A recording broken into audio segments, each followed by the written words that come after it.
राज्य सरकार द्वारा उचित माध्यम विषय LUCC से पीड़ित नागरिकों की आर्थिक मदद हेतु आपातकालीन राहत कोष बनाकर अति शीघ्र मदद के संदर्भ में महोदय सविनय निवेदन इस प्रकार से है कि उपरोक्त कंपनी हमारे उत्तराखंड के लगभग 25 लाख निवेशकों के खून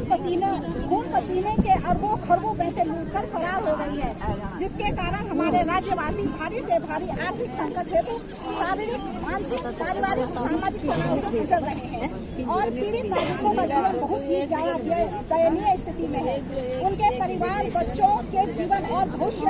पर भी इस LUCC महाघोटाला आपदा के चलते खतरा मंडरा रहा है। बहुत से पीड़ित नागरिकों के घर में रोजमर्रा के जीवन यापन करने के लिए बच्चों की कॉपी किताब, स्कूल ड्रेस खरीदने, फीस देने के लिए फूटी कौड़ी तक नहीं है। बहुत ही दुखी मन से कहना पड़ रहा है कि अपने ही राज्य में अपने शासन प्रशासन सरकारों के आगे हम मातृशक्ति की दुर्गति दोयम दर्जा की नागरिक जैसी बन गई है, जहां की मातृशक्ति को न्याय, सुरक्षा, मान सम्मान न दिया जा रहा है, वहां धाम और धर्म की बात करना हम मानव जननी मातृशक्ति के साथ मात्र एक छलावा बेईमानी जैसा है। महोदय, हम पिछले 20 मार्च 2025 से आप तक अपनी बात पहुंचाने के लिए श्रीनगर पीपल चौरी वीर चंद्र सिंह गढ़वाली स्मारक में अनिश्चितकालीन धरना प्रदर्शन पर बैठे हुए हैं। 8 मार्च अंतर्राष्ट्रीय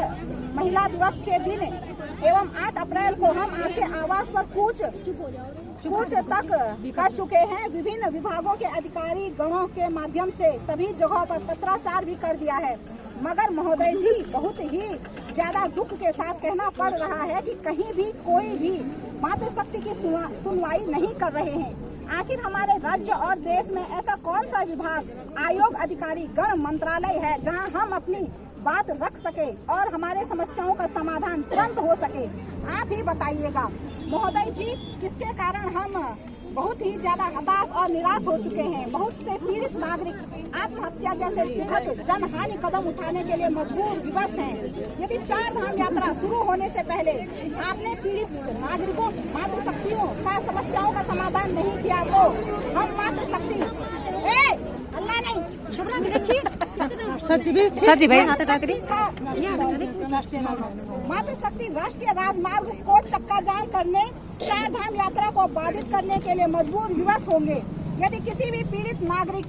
मातृशक्ति से के साथ कोई भी ऊंच नीच, जनहानि जैसा कोई घटना होती है तो इसकी पूरी की पूरी जिम्मेदारी आपकी होगी। महोदय जी,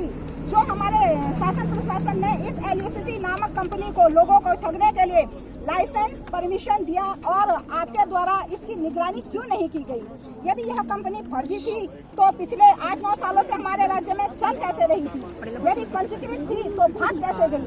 इस कंपनी की निगरानी करने की जिम्मेदारी किसकी थी? महोदय, हम बहुत ही ज्यादा हताश हो गए हैं क्योंकि हमने आपको अपने बात पहुंचाने के लिए हर प्रकार के लोकतांत्रिक प्रयास कर